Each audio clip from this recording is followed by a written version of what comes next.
Hello everybody and welcome back to another episode of Everybody Hates Your Brand, the podcast for all things marketing. In this episode we dive into the fascinating and slightly terrifying world of AI with special guest Simone Blakers.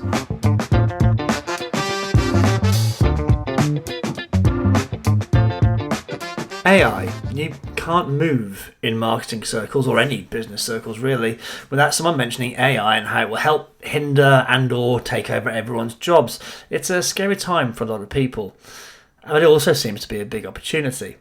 Today we're talking about all of that with Simone Blakers of LiquidCX out of Australia.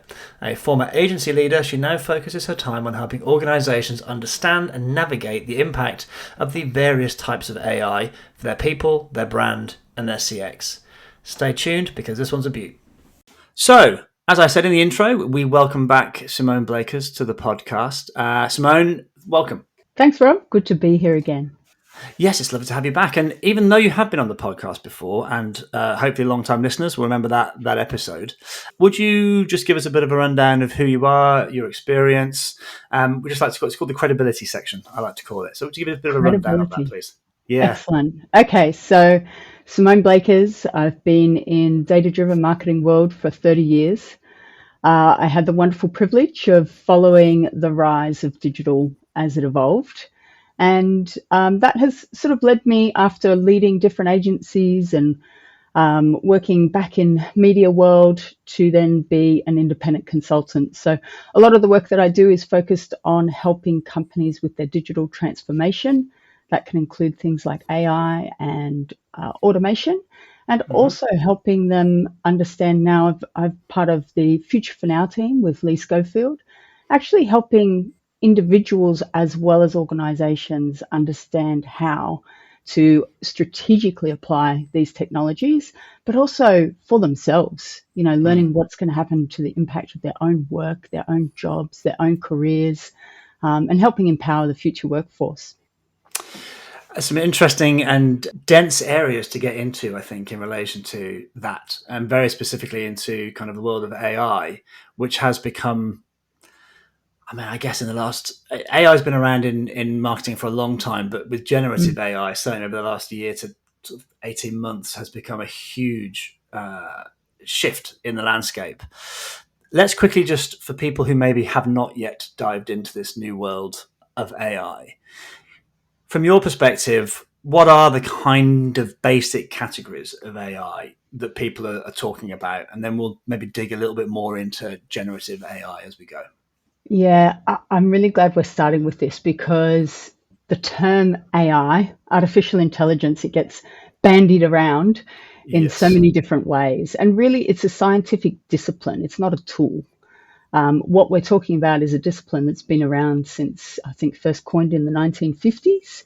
So we've had a long time of building up from rules-based systems to more predictive systems with machine learning, and now into deep learning, where we're using neural networks. And the opportunity that has brought is the opportunity to move from more discriminative and deterministic AI that is much more about problem solving, using structured data, things like even speech recognition and translations, even the idea of perception and recognition of computer vision, and autonomous systems, those sorts of things. But now we've managed to enter into the world of large language models, where we're actually being able to generate new and novel things. So generative AI is quite a different thing from many other forms of AI. And by generative AI, we're usually referring to the generation of some novel output, the new creation of something, be it text or image or video or music, speech, or even writing code.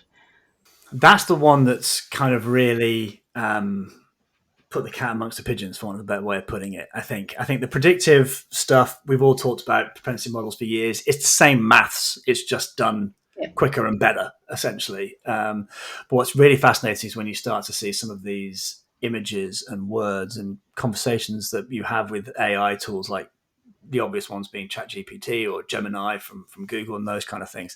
That's the stuff that I think scares quite a lot of people, especially in the marketing marketing world. So let's sort of talk a little bit about its integration into the marketing world. So when you're talking about generative AI specifically, where are you seeing it integrated into marketing, into CX, that kind of stuff? And when you're trying to almost not sell it, but when you're trying to tell people why it's a good thing, what are the sort of things you're saying? What are those benefits? Yeah, so from a generative AI perspective, obviously a lot of marketing involves the creation of outputs. So writing, that's probably the primary use case that people are using it for at the moment. And I guess just to give some context, it's definitely not about just ChatGPT. So Yeah, if the we go power of the brand, I think you'd call that. ChatGPT is well, the built a power brand for of itself. yeah, the power of an accessible Mm. interface. That's what Yes. that was. The ability for people to actually access AI for Mm. probably the first time in their lives Yes. to really functionally use it. But you've had tools such as Phrasey, which I think was originally birthed in 2015, and I'd been using that in a lot of my training courses for some time. That's a UK-based company that was using generative AI to write marketing copy. Mm. Primarily in the email marketing space is where they started. Yeah. And, they're doing it long before the birth of ChatGPT. So even the use of generative AI in copywriting has been around for some time, but it's now just so much more accessible. And Mm. then if we look beyond copy, we're looking into many other creative outputs as well, be it imagery, video, audio, music, voice, the ability to use it for that. And on top of that, it's the natural language interface of things like media planning and buying.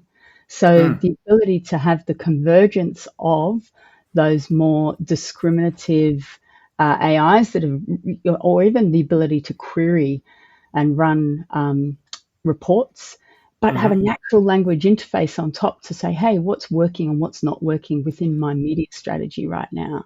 So Yeah. we've got both sides, the creative and the media, and of course, using it for brainstorming and strategy and those sorts of things. We're seeing customer data platforms that have actually Mm. got baked in the ability to generate live personas using all the tagging and all the data that's being captured, so that you're seeing these outputs that you would usually then have to get a strategist to develop. Mm-hmm. And it's just being developed through the generative AI layer on top of a lot of the tools that we might normally use within marketing. Yeah. So speaking as a strategist, there's an interesting kind of conversation here around AI as a tool to be used versus AI as a replacement for people. Mm.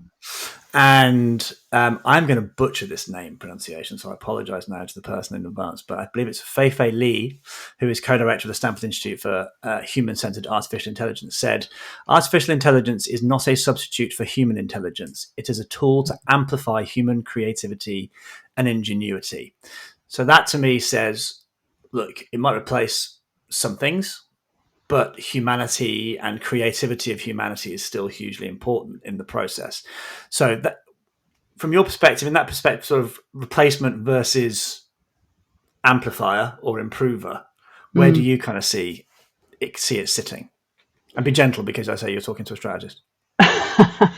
It's a great quote. I think that Mm. there is a lot more nuance to it, because if we think about where AI has been able to replace, it's when the scale is beyond what an individual human Mm. can achieve, or a small group of individual humans can achieve together. Yeah. So, um, and I'm talking outside of marketing here, but when you're trying to look at finding solutions to a health problem and you need enormous amount of data that is Mm. actually being able to, like, we can't do that without AI. So Yeah. there are some instances where it literally does replace and create a brand new function that we couldn't have achieved on our own. Yeah. In the context of marketing, there will be times when it is replacing certain tasks that we do, and they're possibly tasks that we're spending time on that we don't necessarily need to spend time on. Let's get out of the busy work and let's look at the quality work. So I kind of agree in part to that statement and disagree in part. But the part I do agree with is that you still need human oversight. You still, you can't hand over the keys and go, oh, this is just written by ChatGPT and I'm going to submit that like as a great piece of work. Like, too often we see people doing that, and you still need the human critical thinking as part of it.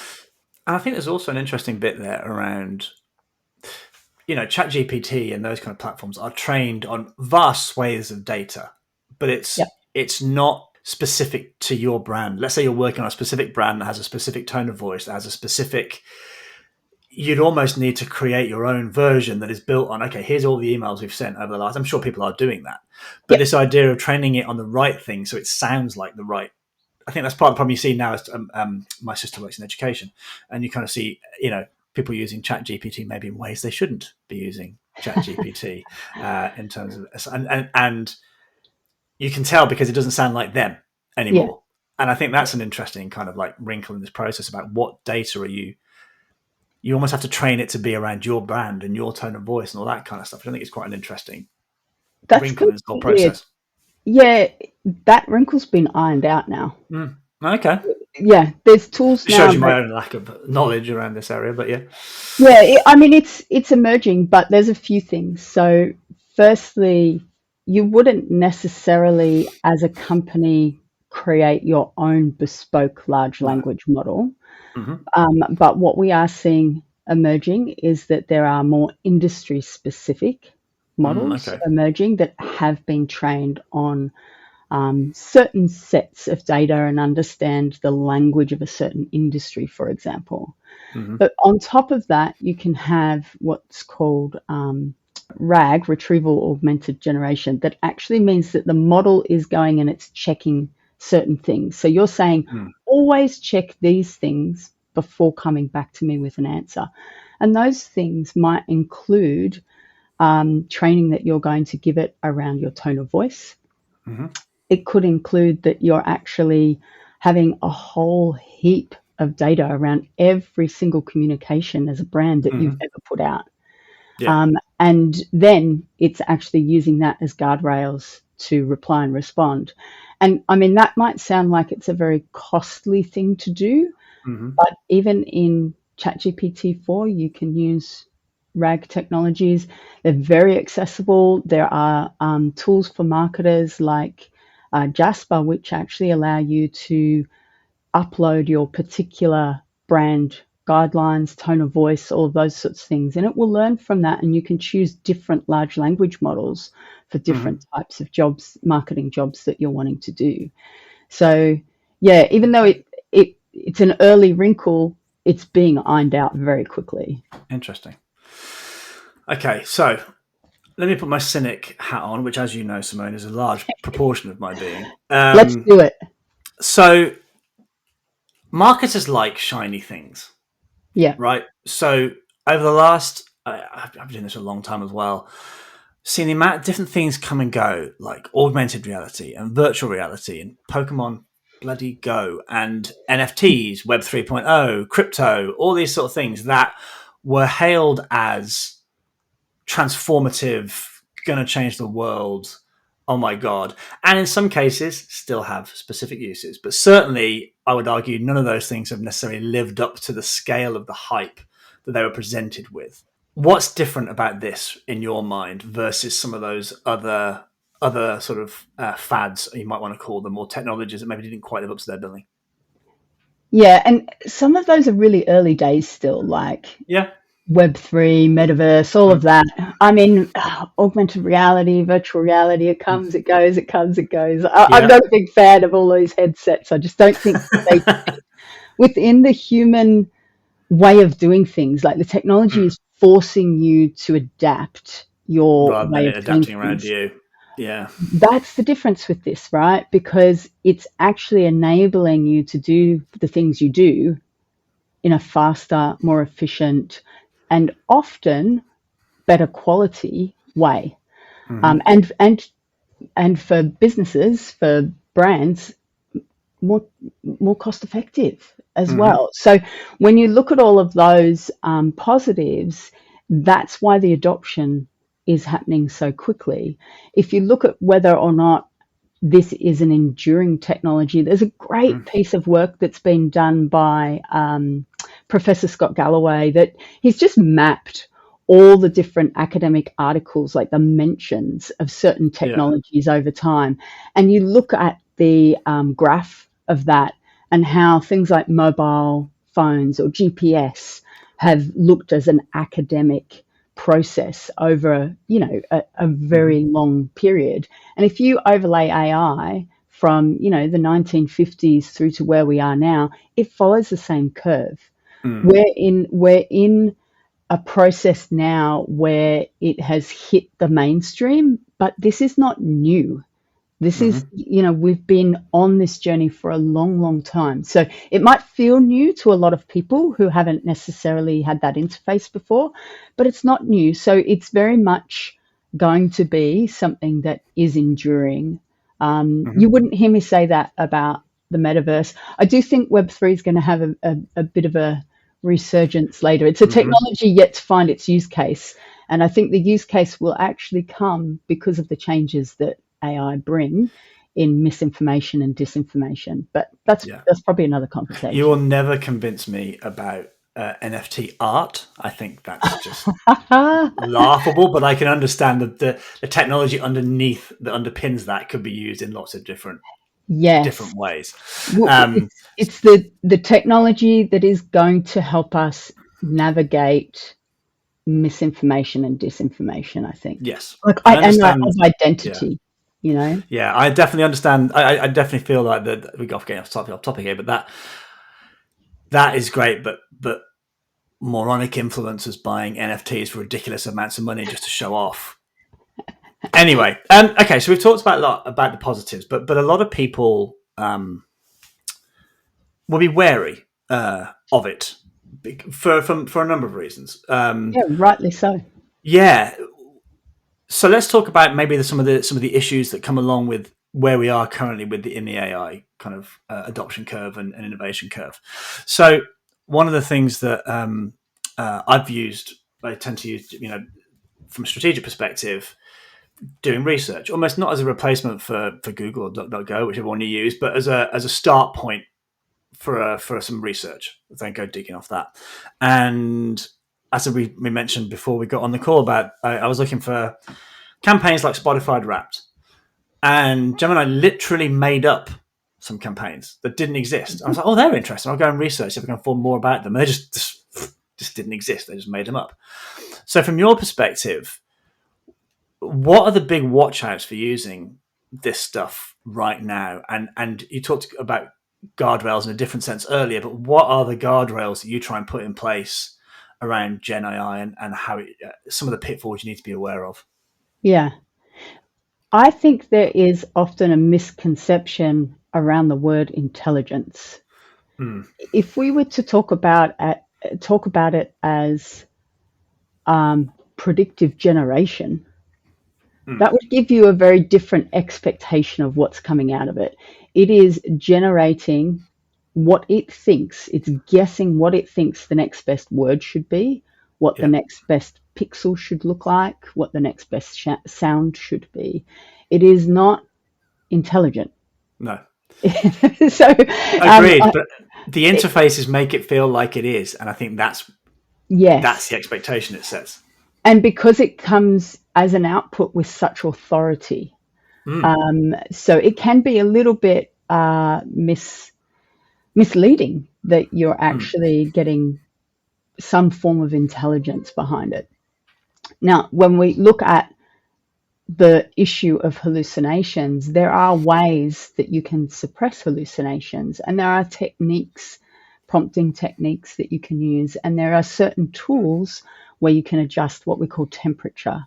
So, do you want something that's more creative, which is randomizing the prediction, or do you Right. want something that's more specific, that's actually more accurately saying, well, I Mm. either know this has happened in the past or this hasn't.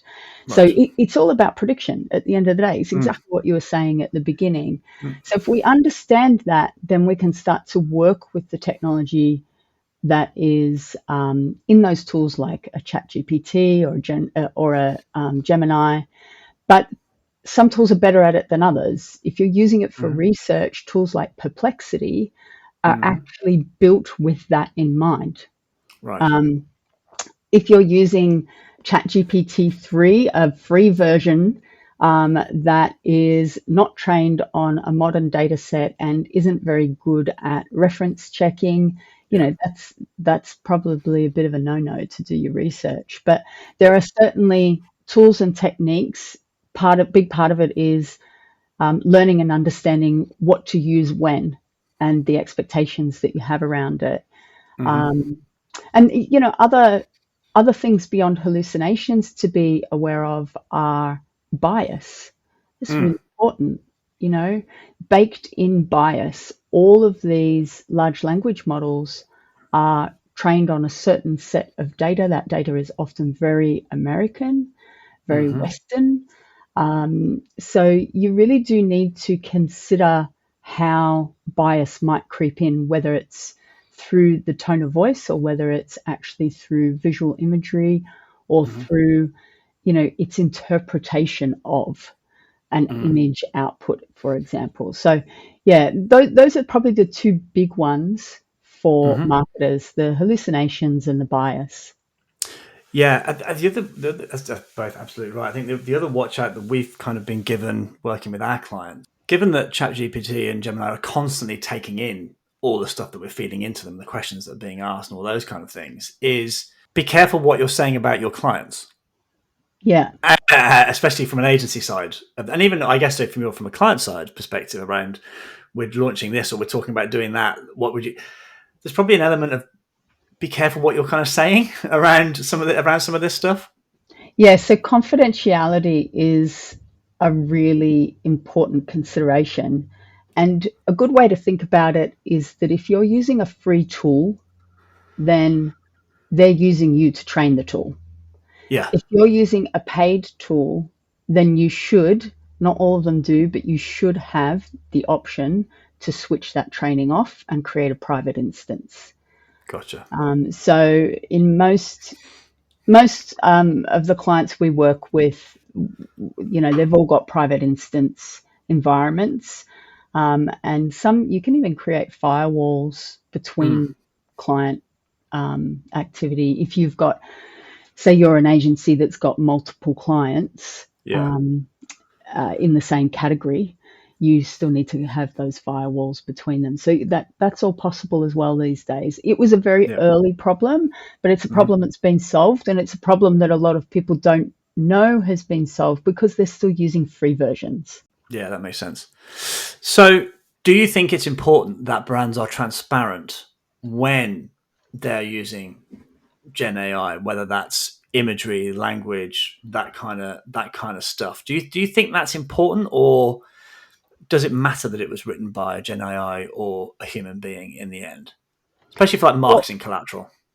yeah, it's going to be a difficult one because there's a few layers to that. So, say I was interacting with a customer service chatbot that Hmm. is not human, I always believe that should be disclosed. Yes. Um, and then if I want to talk to a human, the option is given to me to transfer. When we're talking about generated copy, so maybe I'm reading an email Hmm. from a brand, do I need to know if that email has been written by AI or not? I'm not too sure that I do. If I'm Mm. looking at an image, do I need to know? Potentially. I think there's a lot, we're at a time where there is a lot of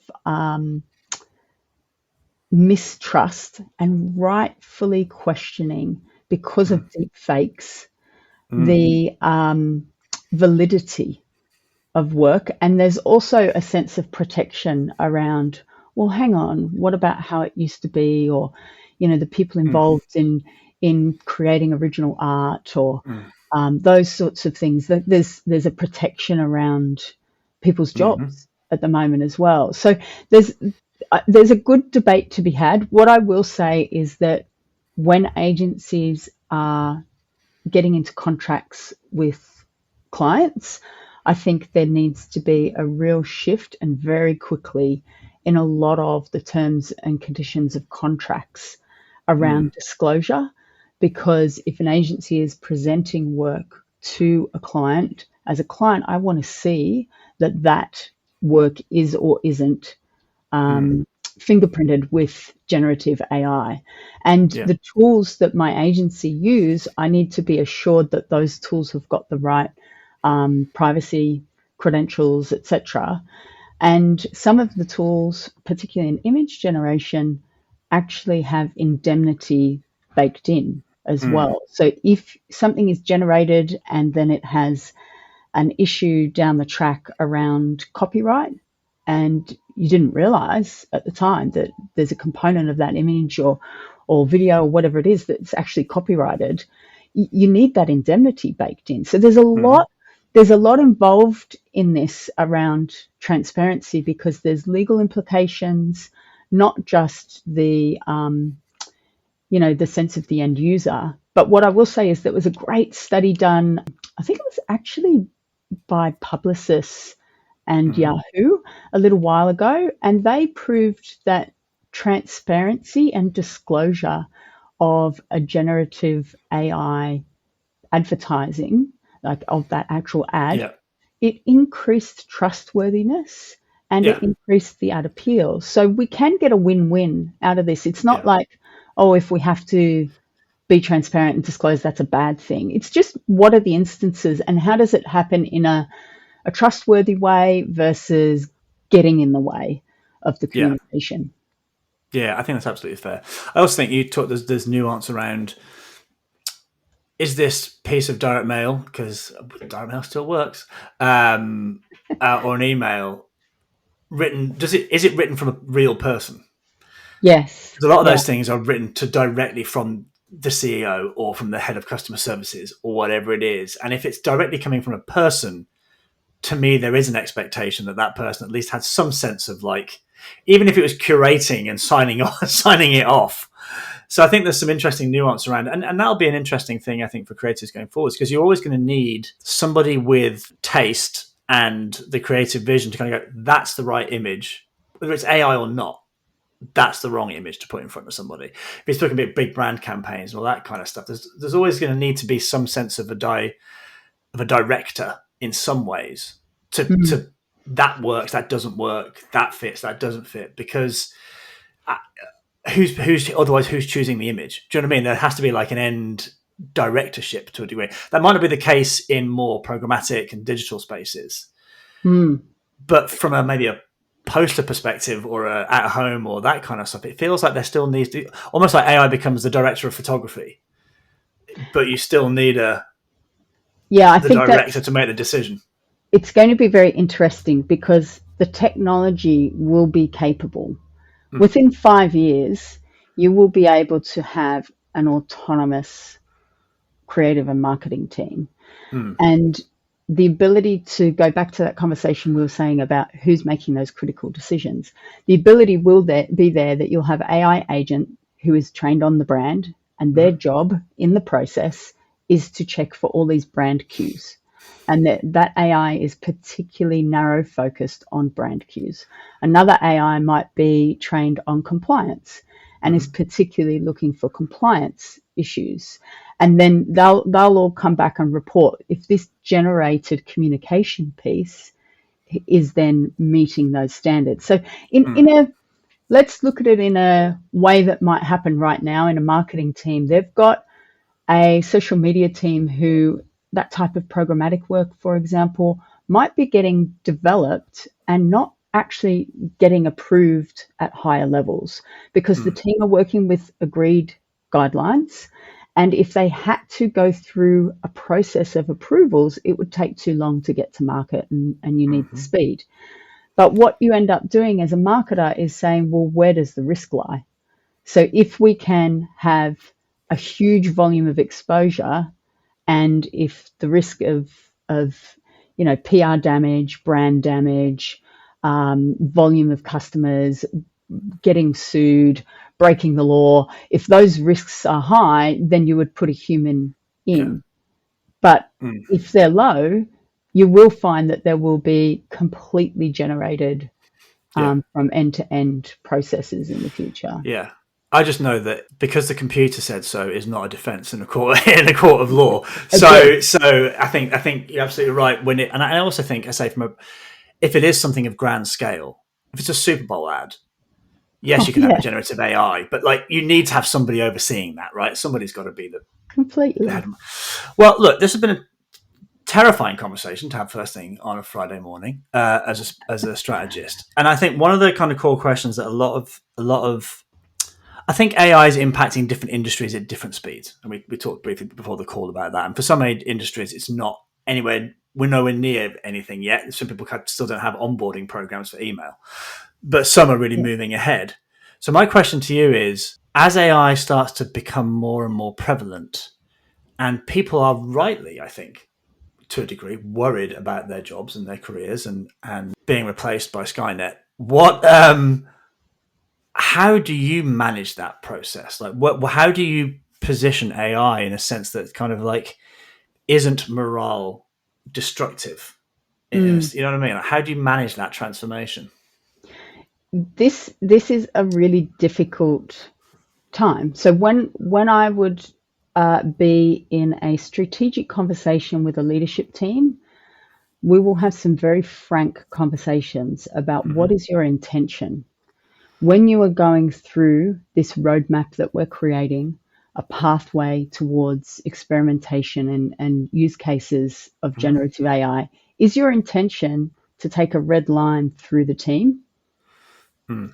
and cut jobs and save money? Or is your intention to use the extra time that you might find to grow? Mm-hmm. Or is your intention to actually say, we want everyone to feel that they could do a 4-day week if we could actually achieve the same output within less time? So, what's the intention behind their strategic choice? That can be very difficult and challenging conversations. And quite often, what we observe, and there's research that's showing this as well, is that people in teams feel the tension of that. And if their leadership team cannot disclose what that intention is, what you find is trust eroding Mm. between the people on the ground and the leadership team because they're worried about their jobs. Yep. And you've got some people who are very adaptive to change and are embracing this and moving forward, and some people who are fearful of it. And there needs to be a change management strategy that's put in place. Make no doubt, this is an industrial revolution that is going on. And within any revolution, there is big shifts in job changes. But in the past, we've had history that has shown us when industrial revolutions happen, there's been more time and we've had more Mm-hmm. time to adapt, shift, change jobs, figure it out. This is happening quite quickly and intensely, which is where that sense of morale drop comes from. Mm-hmm. So, it's a really important question, and I would say that it has to come from leaders being very considered in their change Mm. management approach. Well, we've spent today talking about innovation. Since the last time you were on, Everybody Hates Your Brand has innovated by stealing a really old idea, but that's not the point. The point is that we've added something new. So, ever since last time you came on, we added Marketing Room 101, which for people who've read 1984 or who have more importantly seen the BBC TV series Room 101, we ask our guests, what's the one thing about marketing or advertising or just business in general that they would like locked away in room 101, never to be heard from again for the rest of their lives? So, Simone, I offer this opportunity to you to throw whatever you would like into. I mean, I have to approve it, but I pretty much approve all of them so far. So it's a low bar. What would be the thing that you would want to put into Marketing Room 101 and why? Okay. I want people to stop thinking that technology changes the strategic foundations of marketing, because it doesn't. Ooh, AI will dramatically change how we develop and do marketing, but the strategic intent is still the same. Chuck that in there. And can you please chuck in one more for me? Just stop using ChatGPT as the term for AI. I don't know. I almost feel like that battle's been kind of lost. I've lost the battle. But do you know what that does, though? And I know you talk about the interface and simplicity and all that kind of stuff, but it shows you the power of being first mover, and it also shows you the power of brand. Because, you and I know brand building is about repetition. It's about memory. It's about memory structures and building memory structures over time. Because ChatGPT was the first and was the one that was talked about constantly, it's marketing in practice, right? It's brand building in practice. So for me, I think that's fascinating because they weren't first. And maybe not first, but biggest, maybe, But what they were was the most accessible. And for me, that's a big learning from a customer experience perspective. Because you can be first, you can be the best, you can be great. Yeah. But if you're not thinking about the full customer experience of how people access you and how convenient it is and easy it is, like they just smashed that. Absolutely. So this ties back to my hatred of the phrase MVP, minimal viable product. Not that I'm against the idea, but I've always thought too many people spend too much time working on the minimum and not the viable. And so they launch with something that is crap, broken. And it's really hard to come back from that. Like there's a certain threshold you need to hit from a viability perspective before you put something. But minimum viable product doesn't mean put out something crap and we'll figure it out. It means put out something of value and then get better from there. That's how I've always looked at it. I always think there's too much M and that's not enough V. That's a great insight. Is that in your room 101, marketing room 101? No, but it should be. MVP? I put all sorts in there, Simone. Like the first one I put in was the word engagement because it drives me up the fucking wall because it means about 19 million. No one ever defines it. You just want to really engage our customers. What does that? What? Yeah. Like define it. Yeah. So there's a bunch of stuff in there. Yeah, it drives me up the wall. Well, look, it's been fabulous talking to you. Thank you for coming on and terrifying us all, but also giving some really valuable knowledge and some really interesting insights that I don't think, even if you're working every day in marketing, it's hard. It is hard to spend the time because you're in it. You know, it's hard to spend the time looking outside and trying to figure out what's going on and where we should be looking and what we should be doing. So it's been hugely valuable. Thank you very much for coming on. My pleasure. I think next time I'm on, Rob, we'll talk about the change of search and the internet. Okay.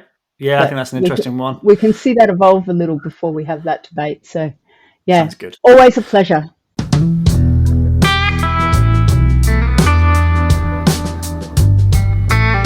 Well, I wonder if you left that conversation as I did, slightly scared, with a desire to dig even further into the world of AI to try and catch up to at least a little of Simone's knowledge.